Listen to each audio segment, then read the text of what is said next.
우리가 계속 이제 주일하고 야곱에 대한 이야기들을 나누고 있습니다.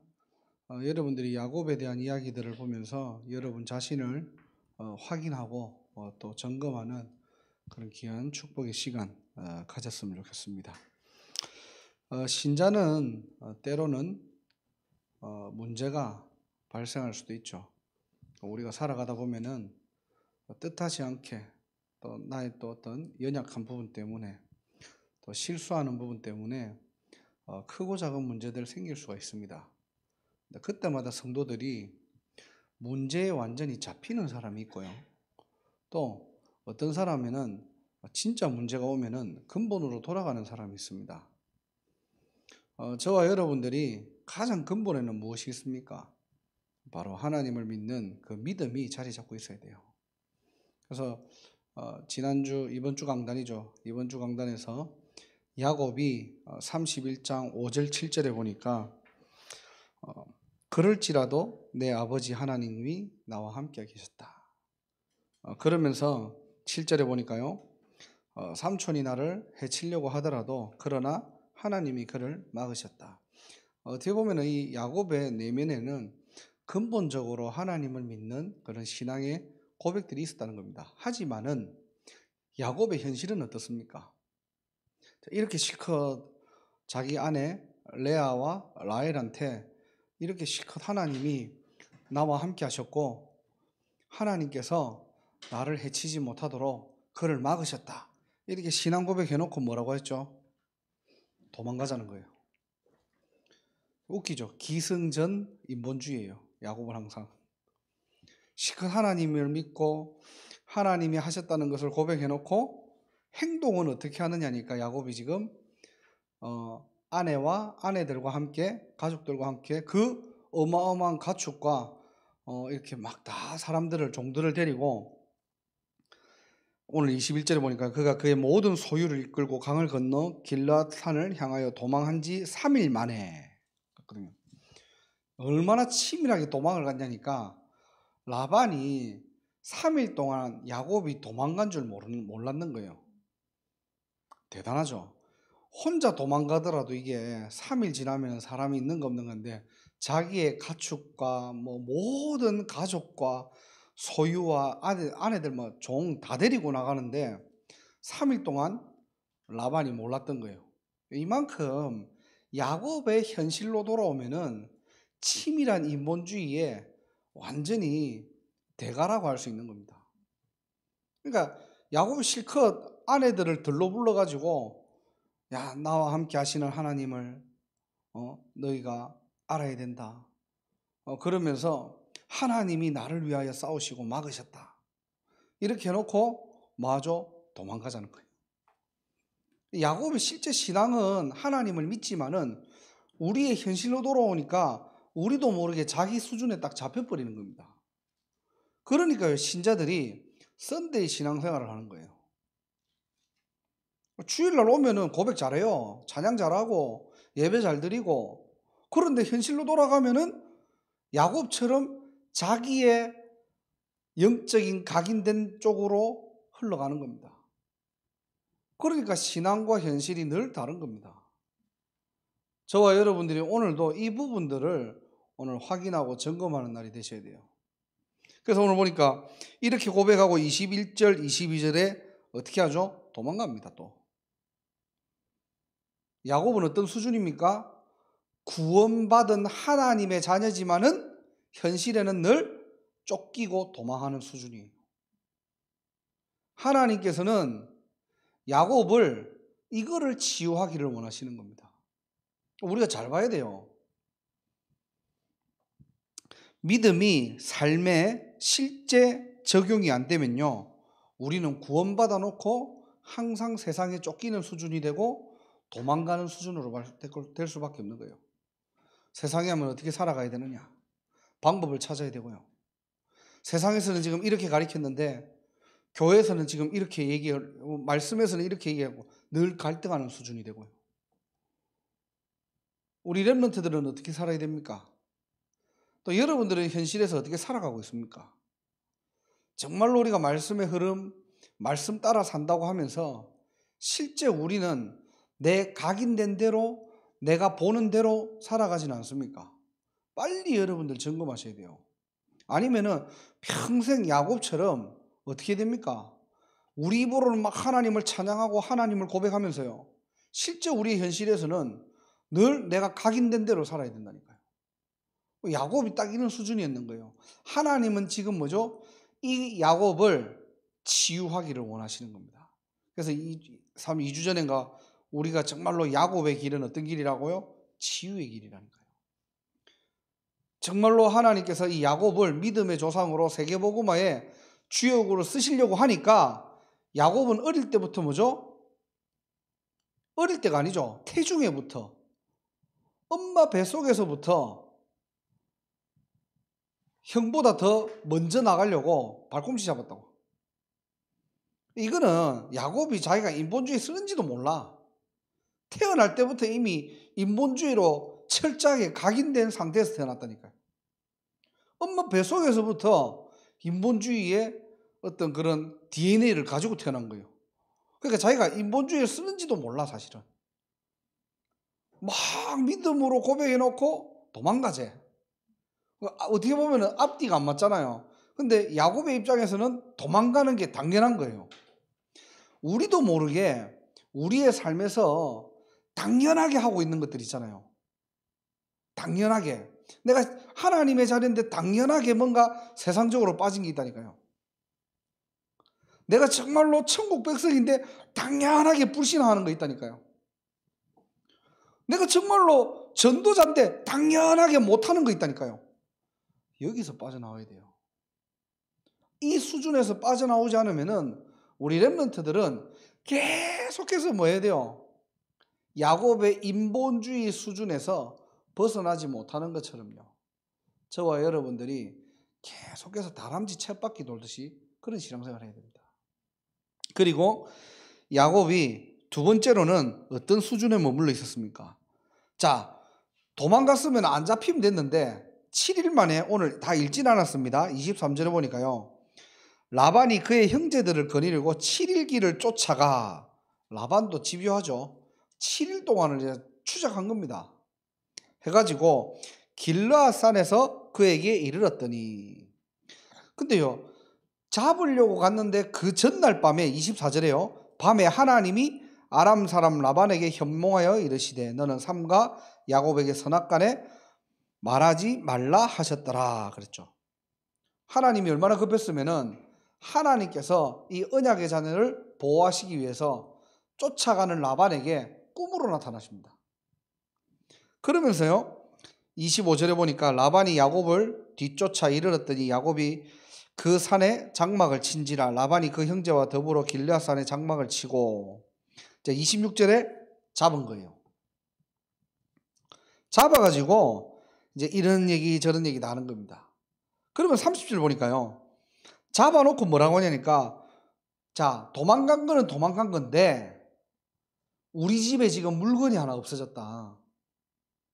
물건이 없어졌는데 그 물건이 뭐냐니까 이름이 드라빔이라는 물건이에요. 이 드라빔은 뭐냐니까 하나의 어떤 집안에서 섬기는 수호신 같은 그 가정 가문의 우상이에요. 라반이 야곱을 통해서 하나님을 들었고 알았지만은 자기들만의 섬기는 신이 있었다는 겁니다. 이게 뭔가 재산을 가져다 주고 풍요를 가져다 주는 이런 신상이에요. 하나 우상이에요. 그거를 가정의 제일 보물 1호로 해놨는데 그게 지금 없어졌다는 거예요. 그걸 누가 들고 갔느냐? 라헬이 들고 간 겁니다. 그러면 라헬의 우리가 신앙 수준도 알 수 있겠죠. 아브라함을 통해서 그렇게 하나님을 듣고 복음을 들어놓고도 정말로 자기가 중요할 때 떠날 때는 뭐 가져가느냐? 우상 들고 떠나는 겁니다. 근데 야곱이 뭐라고 하죠? 그 드라빔을 누가 훔쳐갔듯이 그거는 하나님께서 벌하시고 그거는 죽을 수도 있다. 이렇게 얘기하는 거예요. 죽는다고 얘기했어요. 이렇게 쭉 얘기를 하는데 라헬이 끝까지 숨겨가지고 들키지 않습니다. 그러니까 36절에 한번 보세요. 36절에. 창세기 31장 36절에 찾다가 찾아내지 못한지라 하니까 36절에요. 야곱이 노하여 라반을 책망할세 그러죠. 자, 왜 야곱이 지금 화가 났습니까? 자기를 도둑놈으로 보니까 억울한 거예요. 자, 이 억울하면서 36절부터 42절까지요. 41절까지 뭘 얘기하느냐? 자기가 이때까지 살아온 것들, 자기가 당했던 것들, 자기가 지금 뭔가 속에 상처로 남아있던 것들, 이거를요, 라반에게 분풀이하듯이 원망합니다, 지금. 무슨 말이냐니까, 정말로 하나님의 자녀가요, 하나님의 뜻과 계획을 알지 못하면은 사람한테 원망할 수밖에 없습니다. 자, 그런데 요셉은 형제들을 원망했습니까? 안 했습니까? 안 했죠. 오히려 형제들이 요셉을 보고 기겁을 하니까 요셉이 뭐라고 하죠? 두려워하지 말라고. 하나님께서 큰 구원을 위해서 형님들보다, 당신들보다 앞서서 나를 애굽으로 보낸 거라고. 자, 그와 반대로 요셉의 아버지 야곱은 어떻게 합니까, 지금? 내가 지금 어떻게 살았는데? 내가 지금 얼마만큼 삼촌을 위해서 내가 봉사하고 열심히 했는데, 삼촌이 품삯을 10번이나 속여도 내가 가만히 있었지 않느냐? 이 억울함들을 계속해서 하소연하고 이제 원망하고 탓을 돌리는 겁니다. 기회를 포착한 거죠. 지금 본인이 도망간 거에 대해서 잘못했다고 해도 모지를 파네. 오히려 라반이 더 나아요. 왜? 라반은 뭐라고 하죠? 내가 너를 해칠 수 있지만은, 쉽게 얘기하면 너를 내가 단칼에 어떻게 처리할 수 있지만은 어젯밤에 하나님께서 나에게 나타나셔가지고 너하고 있었던 모든 일들을 말하지 말라 했기 때문에 내가 지금 가만히 있는 거라고요. 성경 보면 다 나와요, 지금. 자, 그러면서 드라빔 갖고 간 거 내놔라는 거예요. 근데 오히려 라반은 하나님의 말씀을 듣고 야곱에게는 왜 도망갔냐, 이런 모든 부분들에 대해서 말을 아낍니다.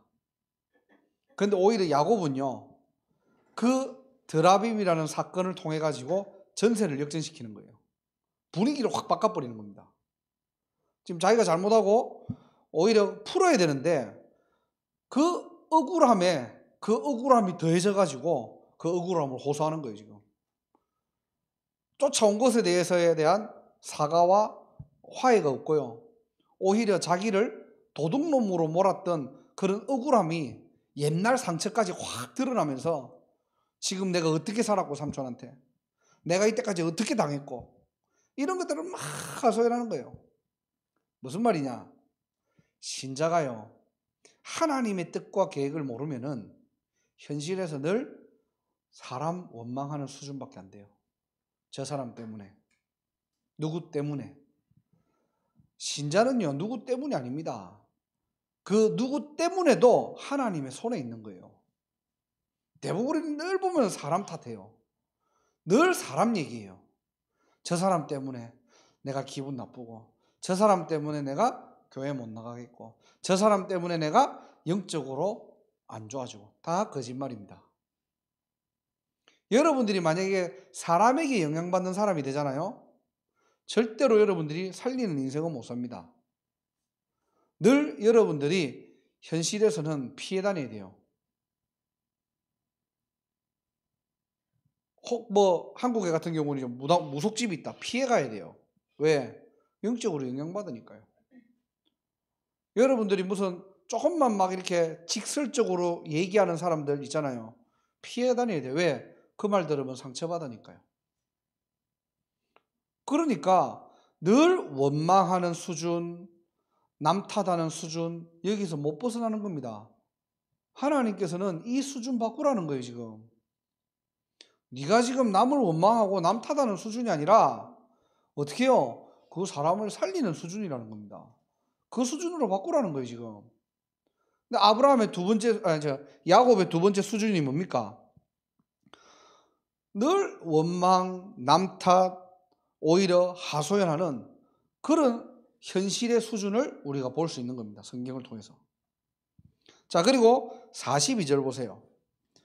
42절 보니까 우리 하나님, 아버지의 하나님, 아브라함의 하나님 곧 이삭이 경외하는 이가 나와 함께 계시지 아니하였더라면 외삼촌께서 이를 이제 나를 빈손으로 돌려보내셨나이다마는 하나님이 내 고난과 내 손의 수고를 보시고 어젯밤에 외삼촌을 책망하셨나이다. 자, 이게 무슨 말입니까? 영적 수준을 볼 수 있는 거예요. 지금 야곱은 하나님의 어떤 거대한 큰 계획이 아니라 지금 내 고난과 내 손의 수고를 보시고 외삼촌을 책망했다는 거예요. 그러니까 쉽게 얘기하면 근본적으로 하나님을 믿지만은 신앙의 깊이나 믿음의 깊이가 얕다는 겁니다. 얕다 보니까 늘 인본주의를 쓸 수밖에 없는 거예요. 왜? 안 믿어지니까. 정말로 믿으면 어떻게 해요? 기다려줄 수 있어요. 문제는 뭐냐? 내가 안 믿어지거든, 사실은. 내가 내 자신이 안 믿어지거든. 내가 저 사람이 안 믿어지거든. 못 기다려요. 대부분 우리가 복음 하면서 사역들이 이렇게 뭔가 이렇게 렘넌트 운동을 하거나 아니면은 뭔가 이렇게 우리가 집중시대 이런 걸 하면서 에이, 해도 안 되네. 이게 뭔지 뭡니까? 말씀이 문제가 있는 게 아니고요. 내가 못 기다려서 그래요. 야곱은 오늘 보니까 정말로 하나님의 거대한 언약과 그 뜻과 그 계획을 모르고요. 뭐 하느냐? 내 고난과 내 수고를 보시고 하나님이 외삼촌을 책망했다는 거예요. 신앙 자체가 아주 그냥 갓난아기 수준이라. 자, 이런 세 가지 수준들을 오늘 창세기 31장 우리가 본문을 통해서 확인할 수 있는 겁니다. 그래서 여러분들이 21절, 22절을 한번 좀 생각해 보세요. 그걸 보면서 뭐죠? 도망했다고 했잖아요. 도망자 수준밖에 안 되는 거예요. 그리고 36절에 보니까 늘 억울하고 원망하고 하소연하는 수준의 야곱의 그 모습을 볼 수 있는 겁니다. 그리고 42절에요. 내 고난, 내 수고를 보시고 외삼촌을 책망하셨다는 그 영적 수준을 볼 수 있는 거예요. 자, 그렇다면 오늘 이런 야곱의 어떤 개인의 신앙 수준을 우리가 살펴본 이유는 뭘까요? 우리가 뭐 야곱을 지금 분석하는 겁니까? 우리도 똑같다는 거예요. 우리도 우리 수준에 머물러 있을 수가 있다는 겁니다. 신자가 하나님의 말씀을 가지고 여러분의 육인의 삶을 살아가지 못하면요, 또 우리는 어떻게 되죠? 내 수준으로 살아가야 돼요. 내 기준으로 인도받아 가야 돼요. 결국 내 한계를 넓히기 하고 초월하기 위해서 몸부림쳐야 돼요. 이 수준에서 빠져나오라는 겁니다. 특히 우리 랩런트들이 이 맛을 못 보잖아요. 늘 신앙과 현실은 분리되어 있어요. 예배 드릴 때, 믿음의 사람들과 교제할 때, 대회 갈 때는 성령 충만한데요. 여러분이 혼자 있을 때, 여러분이 현장으로 갔을 때, 여러분이 전도 현장으로 갔을 때, 삶의 현장으로 갔을 때 어떻게 됩니까? 더 정확하게 얘기하면 진짜 사각지대를 갔을 때, 여러분 현장의 재앙지대로 갔을 때 어떻게 합니까? 절대로 여러분들은 신앙과 현실을 함께 어우러져 갈 수 없어요. 분리되어 있다니까요. 여러분 직장 갈 때 보입니까 이게? 그래서 이것을 뛰어넘을 수 있는 한 가지 방법이 뭐냐니까요. 결론적으로는 성령 충만입니다. 그렇잖아요. 여러분 성격 잘 안 바뀌어요. 어떻게 보면 우리 영적 문제 안 바뀔 수 있습니다. 오히려 여러분들의 크고 작은 영적 문제들이 하나님을 바라보는데 더 귀하게 쓰임받을 수 있다니까요. 그럼 뭐죠? 여러분들이 내 영적 문제가 이렇다 저렇다 상관없이 성령 충만 속으로 들어가는 겁니다. 베드로가요, 마태복음 26장 75절에 뭐라고 되어 있냐니까 3번 부인한 것을 얘기합니다. 계지바이한테 앞에서, 군중들 앞에서, 사람들 앞에서 예수님을 저주합니다. 그리고 닭이 3번 따보니까 예수님이 하신 말씀이 생각난 거예요. 그랬던 베드로가 마가다락방 교회에서 뭐 했죠? 성령 충만을 놓고 집중했다는 거예요. 그럼 우리가 오늘 저와 여러분들이 무엇에 집중해야 됩니까? 무엇에 집중해야 돼요? 성령 충만을 두고 여러분들이 집중하셔야 돼요. 자, 그러면 성령 충만이 뭘까요? 바로 예수 충만입니다. 바로 복음 충만이에요. 그리스도 충만입니다. 그 그리스도가 선포되는 강단 충만이에요. 그걸 가지고 여러분들이 정말로 기도하는 기도 충만입니다. 그 기도를 가지고 여러분 현장을 살리는 현장 충만이에요. 이게 되면 됩니다. 여러분들에게 시작을 바로 하시면 돼요. 그냥 잘하려고 하지 말고 하나하나씩 한번 여러분들이 풀어나가 보세요. 그냥 내가 정말로 성령 충만 받기 위해서 이번 주 말씀 붙잡은 게 뭘까? 하나님이 내게 주신 말씀이 뭘까?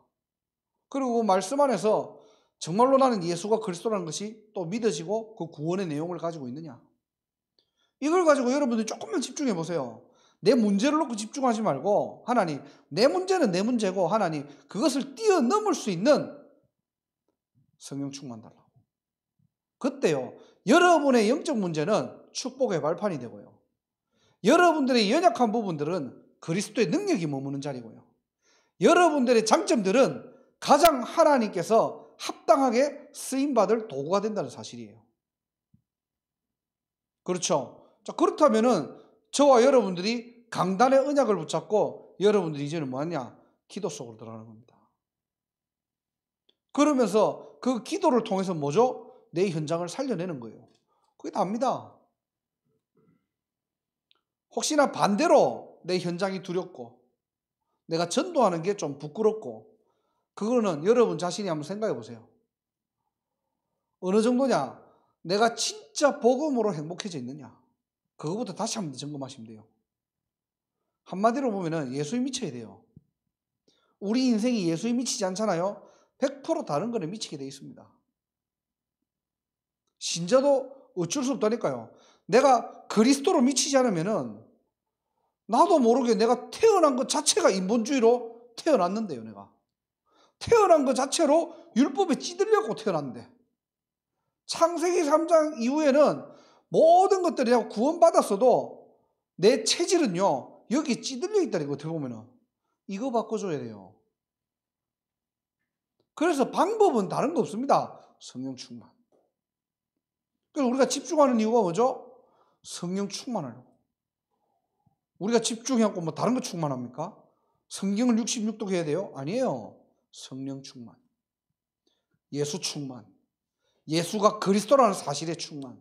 그 이름의 비밀을 충만하고. 그것이 내 속에 주인으로 된 것이 정말로 거기에 감사가 충만하고. 그걸 놓고 정말로 이제 기도하는 그 기도가 충만해지고. 그 언약을 붙잡고 현장 가는 그 현장이 충만해지고. 전도 충만이죠. 이렇게 여러분들이 할 때 이 베드로가 어떻게 합니까? 안전뱅이를 일으키는 거예요. 여러분 현장에 영적으로 완전히 무너진 사람이 있다니까요. 사도행전 3장에 뭐라고 돼 있습니까? 주목하여 이르되 그랬거든요. 그냥 베드로가 가다가 안전뱅이 일으킨 게 아니에요. 기도하러 가는 시간이에요. 무슨 말입니까? 항상 그거하고 상관없이 베드로는 뭐죠? 기도로 충만해 있었다는 거예요. 마가다락방 이후에. 여러분들이 여러분 현장에 기도하고 있으면은 나면서부터 영적으로 어려움 당하고 묶인 사람이 있다니까요. 그래서 여러분들 지금 가장 쉽게 여러분 주위에 영적으로 어려운 사람들 한번 찾아봐요. 특히 우울증, 조울증, 불면증 많거든. 공황장애. 그게 여러분들 한번 물어봐요. 우리 진이가 이제 약대 나오고 했으니까 알잖아요. 그거는 약이 없어요. 사실은 약을 먹지만은 약이 없다니까. 그럼 뭐 어떻게 해야 돼요? 그러면 우리 안에 해답이 있잖아요. 해답이. 그냥 예수가 그리스도라는 이론이 아니라 그 그리스도가 들어가면 산다는 해답이 있잖아요. 그럼 뭐 하면 됩니까? 그 해답을 주는 거예요. 그럼 여러분 주위에 진짜 영적으로 나면서부터 안전뱅이 있습니까? 영적으로 진짜 어려움 당하는 사람이 있어요. 그거 놓고 기도해 보라니까. 내 현장에 성령으로 충만하고 예수로 충만하고 복음으로 충만하고 하나님 나라로 충만할 때 여러분들 어떻게 되느냐? 영적으로 나면서부터 안전뱅이 같은 그런 갈급한 자, 완전히 영적으로 무너진 자 있다니까요. 그거 놓고 기대해봐요. 그리고 뭐 하느냐? 베드로가 뭐 합니까? 사도행전 4장 12절에 공회 앞에 서가지고 뭐 하죠? 천하의 구원 얻을 다른 이름을 우리에게 주신 적이 없다는 거예요. 이 공회 앞에서는 죽을 수도 있어요. 그럼 베드로가 뭡니까? 무식해가지고 지금 막 배째라 이라고 나옵니까? 아니에요. 예수에 미친 거예요, 지금. 늘 두렵고 떨고 도망가는 베드로가 성령 충만 받으니까 자기 의지와 상관없이 예수에 미쳐버리는 겁니다. 우리가 미치려고 하면 진짜 사람 미쳐져요. 근데 우리가 성령 충만함이 되면은 어떻게 되죠? 복음이 각인돼 버립니다. 이제 우리가 좀 뭐 이렇게 약간 비속어적으로 미친다라고 하지만 이 미친다는 표현은 좋은 표현이에요. 매니아가 되는 겁니다. 우리 그런 거잖아요. 좋은 말로 하면은 그 사람이 진짜 어떤 하나의 전문성을 두고 너무 잘하면은 완전 매니아라고 하잖아요. 근데 반대로 별거 아닌데 뭐 이상한 짓 하면 미쳤다고 하는 거예요. 여러분들이 진짜 복음 매니아가 돼야 돼요. 전도 매니아가 돼야 됩니다. 막 전도 잘해라는 말이 아니에요. 예수에 미치면은 예수의 향기가 나간다니까요. 그렇잖아요. 그러니까 베드로가 당당하게 죽음을 초월할 수 있는 신자가 되는 거예요. 전에는 죽을까봐 어떻게 했죠? 자기가 예수 안 믿는다고, 예수를 모른다고, 예수를 오히려 저주하는 그런 사람이 하나님의 주신 약속, 성령 충만을 기다리고 그 속에 집중하니까 오순절에 바람 같은 물 같은 성령의 역사가 베드로에게 임해버리는 겁니다. 초대교회에 임해버리는 거예요. 어떻게 했습니까? 이 사람들의 의지와 이 사람들의 영적 DNA와 상관없이 하나님께서는 뭐죠? 예수로 충만하게 하는 거예요. 그리스도로 충만하게 하는 거예요. 그러니까 어떻게 됩니까? 세상이 감당치 못하는 신자가 된 거예요. 이게 히브리서 11장 38절에 나오거든요. 이런 믿음의 사람들을 쭉 나열해 놓고 뭐라고 하느냐? 세상이 감당치 못하더라. 우리 보스턴 임마누엘 교회가 그냥 보스턴에서 그냥 교회하는 그 정도로 되면요, 우리 세계복음 못해요. 보스턴이 미국이 감당하지 못하는 교회가 돼야 돼요. 그러려면 뭐 교회가 커야 됩니까? 아닙니다. 교회 성도들 여러분 한 명 한 명이 세상이 감당치 못할 그런 믿음이 바른 믿음, 정말로 그리스도를 믿는 믿음, 성령 충만한 그 속으로 들어가셔야 돼요. 그게 신앙생활입니다. 그러니까 신앙과 현실. 우리가 계속 지금 이거 얘기하는 거잖아요. 매주 여러분들 메시지 잘 들어봐요. 계속 지금 이거 얘기하는 거예요, 이거. 이거 우리가 바뀌지 않으면은 신앙생활은 계속 이론으로 돼야 돼요. 어떻게 보면 20대가 마지막이야, 이거는. 30대 되면은 바꾸려고 해도 못 바꿔, 이거는 잘. 수술해야 돼, 수술.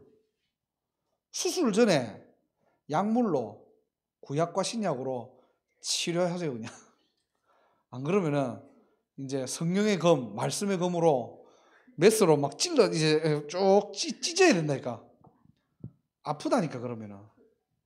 그러지 말고 약으로 처방받기를 주님의 이름으로 축복합니다. 아시겠죠?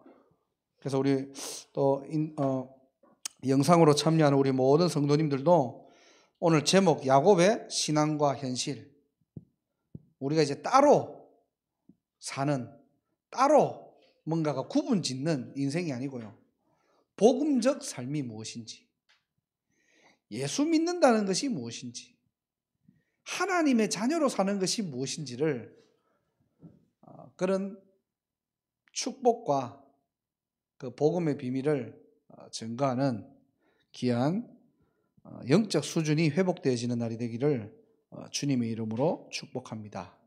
기도하겠습니다. 하나님 감사합니다.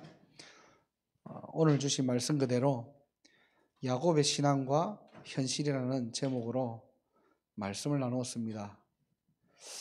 근본은 우리가 하나님을 믿지만은 우리의 현실에는 인본주의와 또 율법주의와 신비주의에 잡혀 있을 때가 너무나 많이 보게 됩니다. 하나님, 연약한 우리 가운데 그리스도의 능력이 이 시간 머무는 자리가 되게 하시고, 정말로 하나님께서 약속하신 그 성경에 있는 모든 하나님의 언약이 그대로 성취될 것을 믿고 정말로 집중하며 성령 충만을 얻는 시간 될 수 있도록 하나님 갑절의 영감으로 우리를 채워주시고 역사하여 주옵소서. 불신앙하지 않게 하시고 정말로 하나님 이 언약의 비밀들을 끝까지 기도하며 기다리는 올바른 신앙생활의 비밀을 누릴 수 있도록 하나님 오늘도 이 시간 세임 허락하여 주옵소서. 각자 현장에서 올바른 복음적 삶이 무엇인지, 예수 믿는 하나님의 자녀가 무엇인지, 정말로 그리스도인의 자세가 무엇인지 하나님 불신자들이 알 만큼 하나님께서 이들을 통하여서 대표적인 축복으로 갚아주시고 성령으로 역사하게 하여 주옵소서. 권세 있는 주 예수 그리스도 이름으로 간절히 기도드리옵나이다. 아멘.